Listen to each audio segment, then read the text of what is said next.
سرکار صلی اللہ علیہ وسلم نے فرمایا تھا کہ بنی اسرائیل کے 72 فرقے ہوئے تھے، میری امت 73 فرقوں میں بٹنے والی ہے، یہ بھی آپ نے فرما دیا۔ 72 فرقے جو وجود میں آئے نا، ان 72 فرقوں کے وجود میں آنے کے لیے 5 صدیاں لگیں۔ کوئی فرقہ وجود میں آیا، پھر کوئی فرقہ وجود میں آیا، پھر کوئی فرقہ وجود میں آیا، دیکھتے ہی دیکھتے قریب 500 سال میں 72 کے 72 پورے فرقے وجود میں آ گئے۔ اگر کوئی معلوم کرنا چاہتا ہے کہ وہ کون سے فرقے ہیں، ان کے کیا کیا عقائد ہیں، معلوم کر سکتا ہے۔ الملل والنحل کے عنوان سے اس کا پورا ریکارڈ موجود ہے۔ عزیزان محترم، 500 برس لگے پورے 72 فرقوں کے وجود میں آنے کے لیے۔ ایک سوال کا جواب یہاں پہ دینا ضروری ہے۔ 72 فرقے وجود میں آ گئے 500 سال میں، صحیح بات ہے۔ اب بعد میں جو نئے فرقے آ رہے ہیں اس کا کیا ہے پھر؟ مطلب اب کوئی فرقہ 100 سال پہلے وجود میں آیا، کوئی 200 سال پہلے وجود میں آیا، اب 1400 سال ہو گئے نا۔ شروع کے 500 سال میں پورے 72 فرقے وجود میں آ گئے، یہاں پہ سمجھنے کی ہے بات۔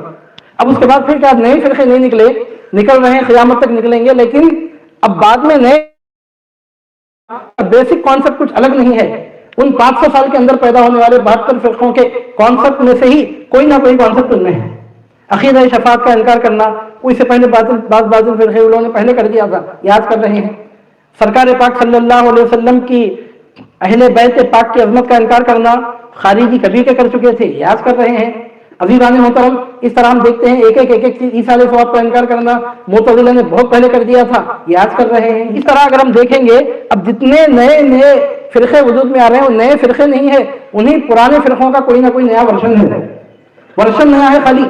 فرقے تو پورے کے پورے 500 سال کے اندر وجود میں آ گئے، اس کی پوری تفصیل ریکارڈڈ ہے۔ 500 سال میں پورے 72 باطل فرقے جب وجود میں آ گئے عزیزان محترم، تو اللہ رب العزت نے ابلیس لعین مردود کو موقع دیا، اور ابلیس لعین مردود کا اب جو تجربہ تھا، آدم علیہ السلام کی امت کو بہکایا، نوح علیہ السلام کی امت کو بہکایا، ابراہیم علیہ السلام کی امت کو بہکایا، مطلب یہ کہ 8,500 سال سے 1,24,000 پیغمبروں کی امتوں کو بہکاتے اس کو زبردست ایکسپیرینس ہو گیا تھا۔ 100 سال 200 سال 1000 2000 سال نہیں، 8,500 سال میں 1,24,000 پیغمبروں کی امتوں کو بہکانے کا پریکٹیکل ایکسپیرینس رکھتا تھا۔ اب یہ دشمن بہت خطرناک ہو چکا تھا، اب یہ شکاری بہت پریکٹس ہو چکا تھا، اب یہ منصوبہ بندی کرنے والا بہت پکی منصوبہ بندی کرنے والا ہو گیا تھا۔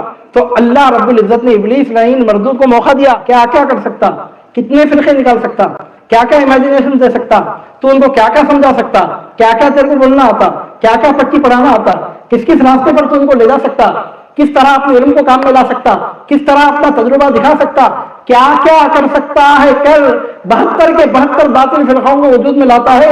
لا، ایک شہزادہ فاطمہ الزہرا کے گھر میں ایسی شان کے ساتھ پیدا کروں گا کہ تیرے باطل فرقوں کا تنہا جواب بن کے دنیا میں پیدا ہوگا۔